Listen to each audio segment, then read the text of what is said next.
For all those watching on PBS and around the globe, a very warm welcome. We're going to start with this breaking news. Police in Ukraine say an activist from Belarus, who runs an organisation helping activists escape from Belarus, has been found dead in a park in Kiev. Vitaly Shishov, head of the Belarusian house in Ukraine, went jogging on Monday morning but didn't return and couldn't be reached on his mobile phone. He was reported missing by his partner. Well, I'm joined now by Yana Lushnevskaya from BBC Monitoring in Kiev now. This is a developing story. We just started getting the details just a couple of hours ago. What can you tell us about what the police have been saying? Yes, the police have said that the activist was found hanged in a park in Kiev, the capital of Ukraine, after he went missing yesterday.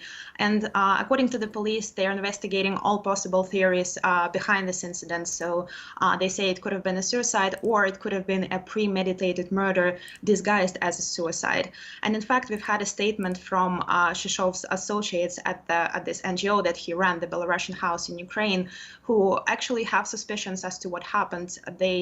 They say that they have no doubt that it was actually a murder carried out as part of a plan to kind of eliminate opponents of the Belarusian authorities living abroad. And just for people who aren't aware of the background here, of course, there are groups of people who wish to leave Belarus. Some, like this activist in Ukraine. Is this a common phenomenon? Yes, well, thousands of people have left Belarus since this crackdown on opposition protesters began last year. It's very hard to give you an exact number, but many have relocated to Ukraine, along with some other countries like Lithuania and Poland. But yes, there is a very active Belarusian community in Ukraine.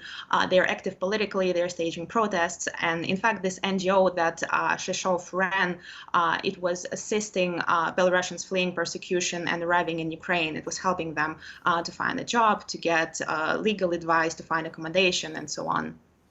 And the climate currently in Belarus for activists and people who disagree with the regime, can you put that in a bit of context for us? Yes, the Belarusian opposition community has been under a lot of pressure since last year. So many opposition journalists have been targeted. Just recently, a very large number of NGOs has just been shut down, and this has led to many people, people critical of the Belarusian government to leave the country and go to various neighboring states. So the atmosphere in Belarus is currently very tense, and any kind of dissent is usually under a lot of pressure.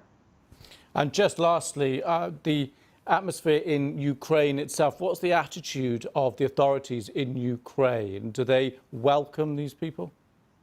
Well, the Ukrainian authorities have been saying from the start that all those Belarusian activists fleeing persecution in Belarus are welcome in Ukraine. The authorities have removed a lot of bureaucratic obstacles for those Belarusians. So they're certainly welcome to stay here, to get a job, and to feel relatively safe. But whether or not they can feel protected by the Ukrainian government, it's a big question, because Shishov's associates, for example, have been talking to the media this morning and saying that they have been that some of them have been followed and received warnings that there may be provocations against them by the Belarusian special services. Right, well, we are getting more details as the time goes by, and I know you'll keep across them for the moment, though. Thanks, Yana.